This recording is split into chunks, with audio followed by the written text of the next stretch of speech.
Is there an easy way to clean silver without getting out a bottle of silver and an old cloth? I'm going to show you how I clean my silverware using some tin foil, boiling water and a spoonful of baking powder. As you can see, I don't clean my silver very often, and I think that's probably because I keep it in a drawer and I don't use it day to day. You'll need to find a container that's big enough to put your dirty silverware inside. I'm using this old mixing bowl. You could use a casserole dish or a washing up bowl. And then I take a sheet of tin foil and turn it over so it's shiny side up and use that to line my container. The next step is to add your dirty silverware into the container. I'm doing my cutlery first of all, and I'll do my bigger sugar pot at the end. And you can see I'm leaving out one of the spoons because I want to do a little before and after to see how well this technique works. I'm then taking some boiling water from my kettle and pouring that over the silverware. Just take care with the steam, make sure you don't scald yourself. I then add some baking powder or bicarbonate of soda to my bowl of water. I've probably used about a tablespoon worth. I don't think it really matters. And straight away you'll notice your bicarbonate of soda starts to fizz, and it's this action with the tin foil that will end up cleaning your silverware. There's also a horrible smell as well, the smell of rotten eggs or sulphur. When the fizzing had stopped, I used a pair of kitchen tongs just to have a look and see whether the process was working, and I probably left my cutlery to soak for about 3 or 4 minutes.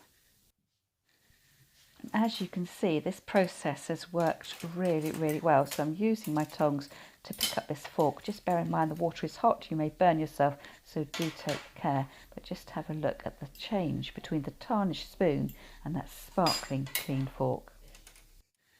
And once you're happy that your silverware has been soaking and cleaning for long enough, you can take it out of the water and buff it up with a clean cloth. I'm using an old muslin to do this. This is such a quick and easy way to clean your silverware, and I'd highly recommend it. Next, I'm going to boil my kettle again, top up my hot water, add some more bicarbonate of soda and dip in my silver sugar bowl. I'm filming this video as part of the Sunday Funday challenge, which is hosted on the last Sunday of the month by Yanni and Diane at Deco Easy and Yvonne from Ginger Chick Rehab. I'll leave a link to their channels in the show notes underneath this video. I'll also leave a link to the Sunday Funday playlist, so do hop over and check out the other YouTubers who are taking part in the challenge this month.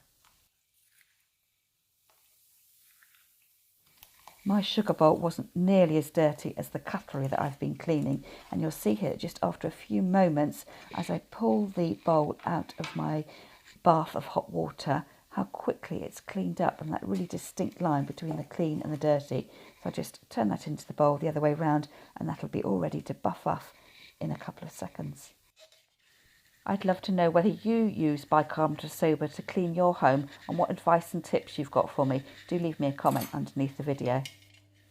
I'm going to use my silver sugar bowl as a planter for some spring bulbs, and as I can't get into the little decorative detail around the top of the container, I'm just using one of our old toothbrushes just to get into the nooks and crannies.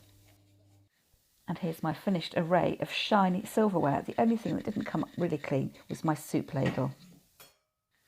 I'm probably not going to use this silver cutlery. I'm going to put it back into my drawer just to admire from time to time. But I will be using this sugar bowl. So watch on to the end of the video and I'll show you what I did with it. So having cleaned up my silver sugar bowl, I'm then going to use it as a garden planter. So I am repotting some narcissi, which I bought from the garden centre before Christmas. And I've put some pebbles at the bottom of the container because there's no drainage holes. And then repotting up these little bulbs, which will come out with a beautiful scented white blossom. And then once I've got them all planted, I'm going to lay on a decorative layer of moss just to finish off the look. And here's my finished planter all ready to bring indoors. I'll just use my muslin cloth again just to wipe off the excess compost, and I'll put this planter on my kitchen window so I can enjoy a little bit of spring before it actually reaches the garden outside. That's all from me, and I'll see you again next time.